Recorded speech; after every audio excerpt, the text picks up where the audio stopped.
এই তো আমি বোয়াল মাছ রান্না করব, ধুয়ে রেখেছি, এখন ম্যারিনেট করব। দিয়ে দিলাম লবণ, শুকনা মরিচের গুঁড়া, তারপরে দিয়ে দিব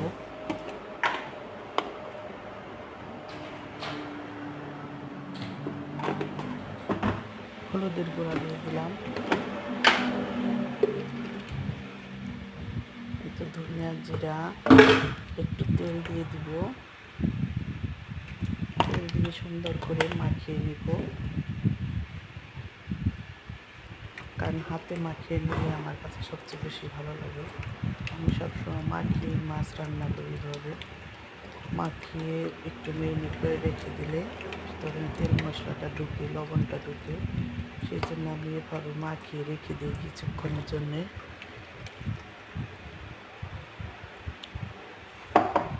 এভাবে কিছুক্ষণ রাখলে অনেক ভালো লাগে।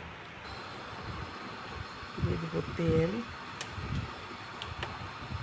তেলটা একটু গরম হয়ে গেলে দিয়ে দেবো একটু জিরা আর 2 টুকরা দারচিনি। তারপর পেঁয়াজ দিয়ে দিব। পেঁয়াজটা সুন্দর করে ভাজা ভাজা করে নেব। পেঁয়াজটা ভাজা ভাজা হয়ে গেলে দিয়ে দেবো একটু কাঁচামরিচ আর পেঁয়াজ ব্লেন্ডার করে রেখেছি ওগুলো। তারপর দিয়ে দিব আদা রসুন বাটা আমি দিয়ে রেখেছিলাম, সেগুলো দিয়ে সুন্দর করে কষিয়ে নেব। কষানো হয়ে গেলে তারপর আমি মাছটাকে দিয়ে দিব। একদম মাছটা দিয়ে দিলাম। মাছটা এখন খুব ভালো করে কষিয়ে নিতে হবে। আমি মাছ ভেজে রান্না করি না, মাছ ভেজে রান্না করলে আমার কাছে অতটা ভালো লাগে না। আমি সবসময় এভাবে কষিয়ে রান্না করি। মাছ কষিয়ে রান্না করলে ভালো লাগে। মাছটা কষানো হয়ে গেলে আমি একটা আলু দিয়ে দিব, যেহেতু আজকে আমি একটু আলু দিয়ে রান্না করব। আমি একটু আলু দিয়ে রান্না করব। মাছটা ভালোভাবে কষানো হয়ে গেলে তারপরে দিয়ে দিতে হবে।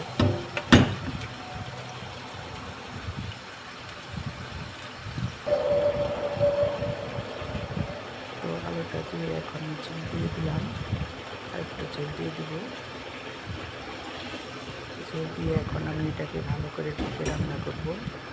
সাথে আর অন্য কিছু রান্না করব। একটু গরুর মাংস ভিজিয়ে রেখেছি, ইলিশ মাছ, মুরগি টোস্ট হবে।